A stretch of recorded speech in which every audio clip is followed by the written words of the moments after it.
I must say I am ready to die for this strawberry. तो गालात हसत बोला आणि ती जास्तच गोंधळली. स्ट्रॉबेरी आणि कितीही आणि तीही खिरीमध्ये. स्ट्रॉबेरी आणि तीही खिरीमध्ये. हा काय डोक्यावर वगैरे पडला का काय? गार्गी खिरीमध्ये बघत विचार करत होती. तिने पुन्हा राघवकडे पाहिलं तर तो मात्र तिच्या चेहऱ्यावर गोंधळलेले भाव मस्त एन्जॉय करत होता. माय गॉड, याची नावं मी अगदी बरोबर ठेवली आहेत. सनकी कुठला, खरंच हा एक नंबरचा सर्किट आहे. आणि मला पण हळूहळू वेडं करतोय.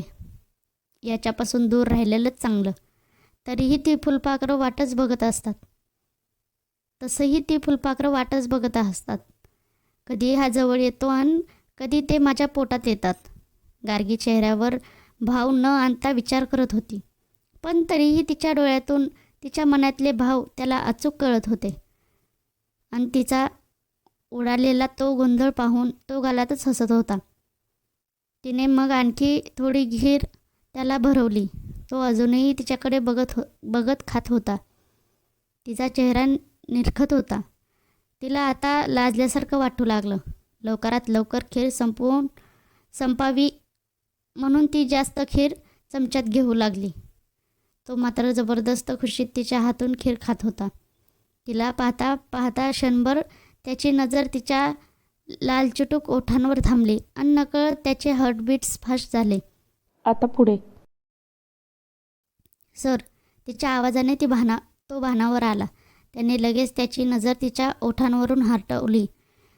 ती चमचा पकडून बसली. त्याने तो चमचा पुन्हा तोंडात घेतला. तेवढ्यात त्याचं लक्ष तिच्या कपाळावरच्या पट्टीकडे गेलं आणि त्याच्या चेहऱ्यावर आता सिरियस भाव उमटले. हे जान, त्याने हाक मारली आणि त्याच्या जान शब्दातले मार्मिक आणि खोल भाव तिच्या काळजाचा ठोका चुकवून गेले. तिने कसाबसा हुंकार दिला. तू आल्यापासून डोक्याची पट्टी चेंज केली नाही, तो बोलला आणि गार्गीने डोक्याला हात लावला. तेव्हा तिच्या लक्षात आले की तिला जखम झाली होती. या सगळ्या गडबडीत खरंच ती परवा काय झालेलं ते सगळं विसरून गेली होती. मी जाऊन चेंज करते, ती बोलली. तुला नाही करता येणार, वेट, मी करून देतो. राघव लॅपटॉप बंद करत उठला आणि शेजारच्या ड्रॉवरमधून फर्स्ट एड बॉक्स काढू लागला. याला तर खीर खायला पण वेळ नव्हता. आता पट्टी बदलायला बरा वेळ भेटला. गार्गी त्याच्याकडे नजर रोखून बघत होती. त्याने बॉक्समधून मलमपट्टी काढली आणि गार्गीच्या शेजारी जाऊन बसला. इकडे बघ, तो बोलला तसं तिने त्याच्याकडे पाहिलं. अगदी जवळ होता तो. क्षणात तिचे गाल आरक्त झाले आणि हृदय फास्ट स्पीडने धावू लागलं. मी करेन, ती अडखळत बोलली. आय विल डू, तो बोलला आणि त्याने हळूच तिच्या कपाळावरची अलगद पट्टी काढली. त्याने तिची जखम पाहिली आणि मग त्यावर दुसरी पट्टी करू लागला. ती शांतपणे त्याला पट्टी करून देत होती. तो तिची छोटी छोटी केस कपाळावरून मागे सरकवत होता आणि त्याच्या बोटांचा थंड स्पर्श तिला हुडहुडी भरत होता. डोळे मिटून फक्त त्याचा सहवास अनुभवायचं असं तिला वाटत होतं. तरीही ती मात्र शांत बसून होती. याचं असं काळजी करणं प्रत्येक वेळी तिच्या मनाला स्पर्शून जात होतं. पण त्याचं मन मात्र अजूनही तिला कळत नव्हतं. कधी कधी तिला वाटत होतं की त्याच्या डोळ्यात प्रेम आहे, तर कधी कधी सगळा आभास वाटत होता. खरंच याला समजणं इम्पॉसिबल आहे. डन, तो तिच्यापासून दूर होत बोलला. तसं ती पण बाजूला झाली. जान, त्याने पुन्हा हाक मारली. तिने त्याच्याकडे पाहिलं. जास्त दुखलं नाही ना, त्याने तिच्या जखमेकडं पाहून विचारलं. पण ती मगाशी त्याच्यात एवढी सामावून गेली होती की तिला आठवतच नव्हतं की जखम बांधताना दुखलं की नाही. नाही, ती बोलली. गुड. ही खीर कोणी बनवली? त्याने खाली मान घालून फर्स्ट एड बॉक्स बंद करत विचारलं. पण आज पहिल्यांदा राघवने नजर चोरली असं तिला वाटलं. पार्वती आजीने, तिने उत्तर दिलं. कशा आहेत त्या? त्याने खाली बघूनच विचारलं. चांगल्या आहेत. माझी अजून फारशी ओळख नाही, पण चांगल्या वाटल्या, ती बोलली. मी स्वभावाने विचारत नाही. How is her health? तो तिथून उठत बोलला. चांगली आहे बहुतेक, गार्गी वैतागून बोलली. एकतर अजून एक दिवस पण झाला नव्हता तिला इथं येऊन, आणि हा इथल्या लोकांची तब्येत तिला विचारत होता. त्यामुळे तिला थोडं विचित्र वाटलं. शी इज माय रिअल ग्रँडमदर. तो ते बॉक्स पुन्हा ड्रॉवरमध्ये ठेवत बोलला. आणि गार्गी पूर्ण गोंधळली. रिअल ग्रँडमदर म्हणजे राघवच्या रिअल मॉमची आई. गार्गीला अचानक कुतूहल वाटू लागलं त्याच्याविषयी जाणून घेण्याचं. अच्छा, म्हणजे तुमच्या खऱ्या आईची आई ना? मग तुम्ही त्यांना भेटला का नाही? त्या तुमच्या आजी आहेत. तर तुम्ही तर लगेच जाऊन मिठी मारायला हवी होती. पण तुम्ही तर साधं पाहिलं पण नाही त्यांना, असं का? गार्गीने लगेच विचारलं. थोड्या वेळासाठी राघवच्या चेहऱ्यावर मिश्र भाव उमटले, पण लगेच तो पुन्हा निर्विकार झाला. लिव्ह इट, तू जा आणि झोप. पण त्या अगोदर मेडिसिन नक्की घे. तो पुन्हा लॅपटॉप सुरू करत बोलला. शी बाबा, हे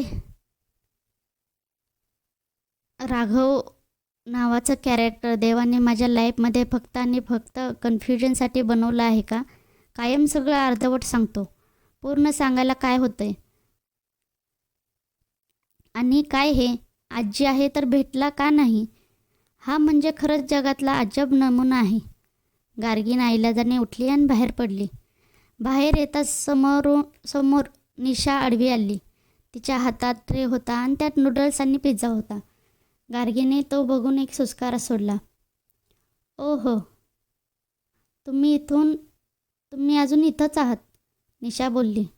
हो, जातच होते, गार्गी हसत मुखाने बोलली आणि तिथून लगेच खाली आली. तिने मग किचनकडे पाहिलं तर आता सुनंदा आजी येत होत्या.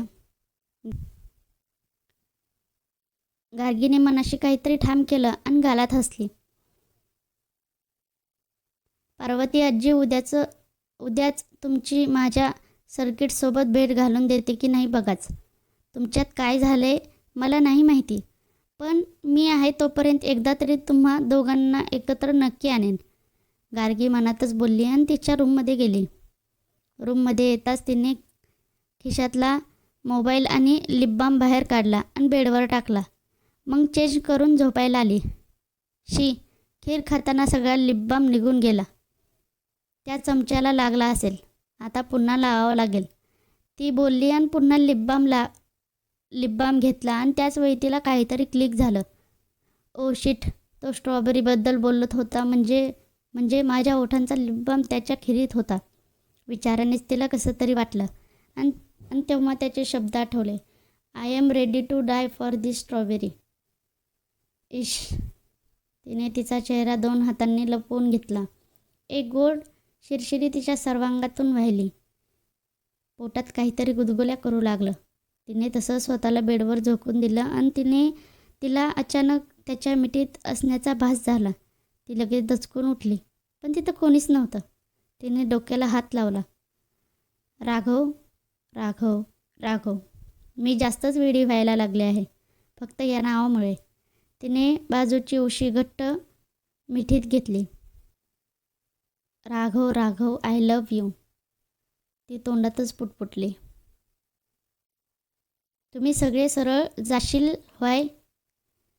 सुनंदा आजी पूजेचं साहित्य पिशवीत भरत विचारत होत्या. आज सगळे तिथल्या देवदर्शनासाठी चालले होते म्हणून सुनंदा आजी सगळ्यांना इन्स्ट्रक्शन देत होत्या. हो आजी, आम्ही अगदी व्यवस्थित जाऊ. तसंही निशा आहेच की मदतीला, अनुष्का पिशवी घेत बोलली. महादेवाला अख्खा नारळ द्या, तिथं फोडत नाहीत, सुनंदा आजी बोलल्या. हो, अनुष्का बोलली. तेवढ्यात राघव आणि मंदार पायऱ्या उतरत खाली आले. आजी, त्या दुसऱ्या आजी कुठे आहेत? त्यांना बोलवा ना, गार्गीने सुनंदा आजीला विचारलं. ती हाय स्वयंपाक खोलीमध्ये. काय काम हाय का? सुनंदा आजी म्हटल्या. बोलवा ना, गार्गी बोलली त्यांना. पार्वती, अगं इकडे ये. सुनंदा आजीने हाक मारली तशी पार्वती आजी पदर सावरत बाहेर आली. आजी इकडे या. गार्गीने पार्वती आजीचा हात पकडला आणि ती तिला राघवजवळ घेऊन आली. तिच्या अशा अचानक वागण्याने पार्वती आजी आणि राघव तर शॉक झालेच होते, पण सुनंदा आजी आणि आजोबा पण आता श्वास रोखून बघत होते. आजी, यांना तुम्ही काल केलेली खीर खूप आवडली. ते मला थँक्यू बोलत होते, पण मी खीर केलीच नव्हती, म्हणून आता तुम्हाला इथं घेऊन आले. गार्गी पार्वती आजीला बोलली. पार्वती आजी मात्र खूप जास्त गोंधळलेली वाटत होती. सर, यांच्या पाया पडून थँक्यू बोला. गार्गी राघवकडे बघत बोलली आणि आता मात्र तिथले सगळे शॉक झाले.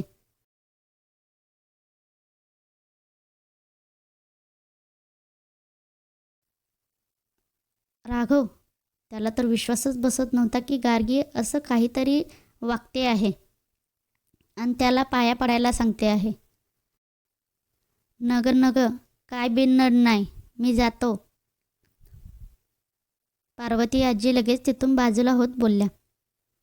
अहो आजी, थांबा, मी पडते पाया.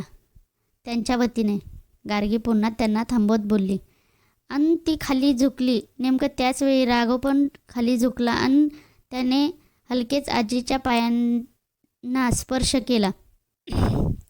पार्वती आजी एकदम स्तब्ध झाल्या आणि क्षणात त्यांचे छोटे छोटे डोळे पाण्याने तुडुंब भरले. त्यांनी त्याच्या डोक्यावर हात ठेवला आणि त्यानंतर क्षणाचाही विलंब न करता राघव उठून बाहेर पडला. गार्गी पण उठून उभी राहिली. तिच्या चेहऱ्यावर आता समाधान होतं आणि इकडे बाकीचे सगळे शॉकमध्ये पुढे काय होते ते बघत होते. राघव आज 15 ते 20 वर्षांनी त्यांच्या आजीला भेटला होता आणि तेही पाया पडला. हे खरंच त्यांच्यासाठी एखाद्या स्वप्नासारखं होतं. मंदार, मला गार्गीची काळजी वाटते आहे. अनुष्का हळूच मंदारच्या कानात बोलली. का, काय झालं? मंदारने विचारलं. प्लीज सबस्क्राईब करत जावा आणि जास्तीत जास्त शेअर करत जावा. ही स्टोरी म्हणजे सर्वांपर्यंत कथा पोहोचेल. भेटू उद्याच्या भागात. आजची कथा कशी वाटली ती कमेंट करायला विसरू नका. धन्यवाद.